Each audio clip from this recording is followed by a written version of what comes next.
आज के कार्यक्रम की मुख्य अध्यक्षा श्रीमती नीताताई बोड़के, इनकी अध्यक्षता में यह सप्त शक्ति संगम कार्यक्रम आयोजित किया गया है।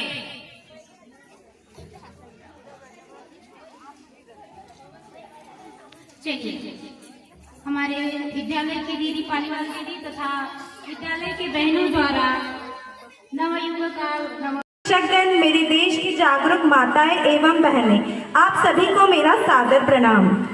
आज के इस गरिमामय सप्त शक्ति संगम में मैं जिस विषय पर अपने विचार प्रस्तुत करने जा रही हूँ वह केवल एक विषय नहीं बल्कि भारत के वर्तमान और भविष्य से जुड़ा हुआ एक महत्वपूर्ण प्रश्न है, भारत के विकास में महिलाओं की भूमिका।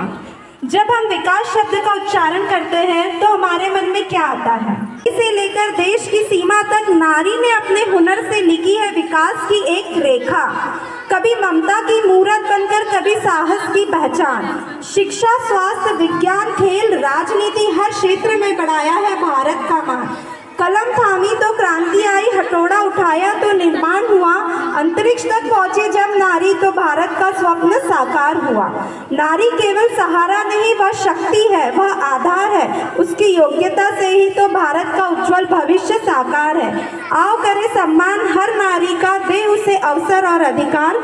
नारी बढ़ेगी देश बढ़ेगा, यही विकास का सच्चा विचार। जय हिंद।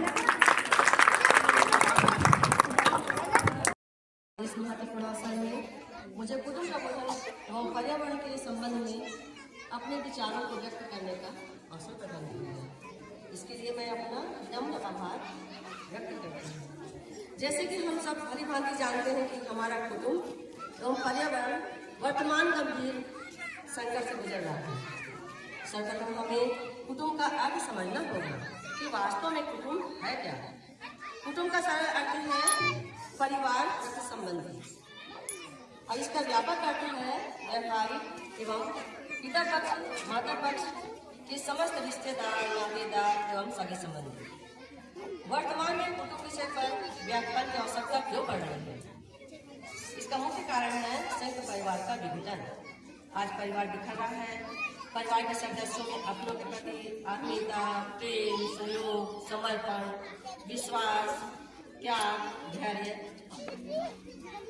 परिवार के प्रति कर्तव्य एवं जिम्मेदारियां जैसे मूल्यों के स्थान पर अविश्वास, मनमुटाव, कटुता बढ़ती जा रही है। अर्थात परिवार के को एक सूत्र में पिरोने वाली मूल भावनाएं एवं संस्कार का अभाव इसका मूल कारण है। हम आज पश्चिमी सभ्यता के प्रभाव से अपने नैतिक मूल्यों को, अपनी परंपराओं को, अपनी संस्कृति को, परिवार के प्रति अपने कर्तव्यों से विमुक्त हो गए। इस सभ्यता ने हमारे यहाँ एक नए परिवार को जन्म दिया, वह है एकाकी परिवार, यानी निज स्वार्थ पर आधारित है। इसमें मैं, मेरे बच्चे, इतने में ही आज के लोगों का संस्कार सिमट कर रह गए। अपने माता पिता, अपने दादा दादी, अपने भाई के प्रति कोई रुचि नहीं रही। हमारे इस परंपरागत संयुक्त परिवार में बच्चे कब बड़े हुए, कब पढ़ लिख गए, कब उनकी शादी हुई, कब उनके बच्चे हुए, इसका हमको ध्यान नहीं होता था। एकाकी परिवार होने के कारण बच्चे आज अकेले रहने लगे, मजबूर हो गए हैं। माता पिता दैनिक आवश्यकताओं के कारण व्यस्त रहते हैं। इसी वजह से बच्चे पालना घर, आया या पड़ोसियों के भरोसे रहते हैं, या फिर मोबाइल या फिर टीवी या अपनी दुनिया देखते हैं, जिसके कारण बच्चों का शारीरिक, मानसिक, सामाजिक विघटन हो रहा है। इस कारण से समाज में बुराइयां बढ़ रही हैं। जैसे युवा लोगों में लड़ाई झगड़ा, मारपीट, आत्महत्या तक की कार्य हो रहे हैं।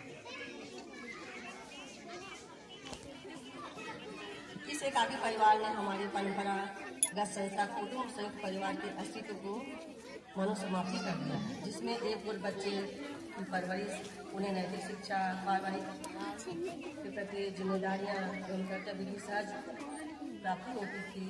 वहीं दूसरी ओर यह संस्था उन्हें हर प्रकार से सुरक्षा, कर्तव्य एवं जिम्मेदारियों का बोध प्रदान कर उनके व्यक्तित्व का सर्वांगीण विकास कर एक स्वस्थ एवं जिम्मेदार नागरिक के रूप में परवरिश प्रदान करना है। परिवार में संयुक्त परिवार में छोटी मोटी परेशानियां आ जाए तो धैर्य के साथ, धीरज के साथ, क्योंकि ये मेरा परिवार है, इसे मुझे बचाना है, इसे मुझे बिखरने देना नहीं है। इसके लिए मुझे जो भी क्या करना पड़े उसके लिए मैं तत्पर रहूँ। ये केवल भारत की नारी शक्ति ही कर सकती है। इसी तरह भारतीय परिवार में अधिकार से अधिक कर्तव्य को माना जाता है, तभी तो मन मुस्तादिक तो परिवार सुरक्षित रहता है। आज हमारा परिवार सुरक्षित रहेगा तो हमारा समाज सुरक्षित रहेगा, हमारा समाज सुरक्षित रहेगा, हमारा राष्ट्र सुरक्षित रहेगा। इसलिए आने वाली पीढ़ी को हम ज़्यादा से ज़्यादा संस्कारवान बनाए, जिससे हमारा राष्ट्र, हमारा भारत सुरक्षित रहे। पर्यावरण में हमारे जीवन का एक महत्वपूर्ण अंग है। आकाश, पृथ्वी, जल, वायु, अग्नि, इन्हीं से मिलकर एक प्रकृति की रचना होती है।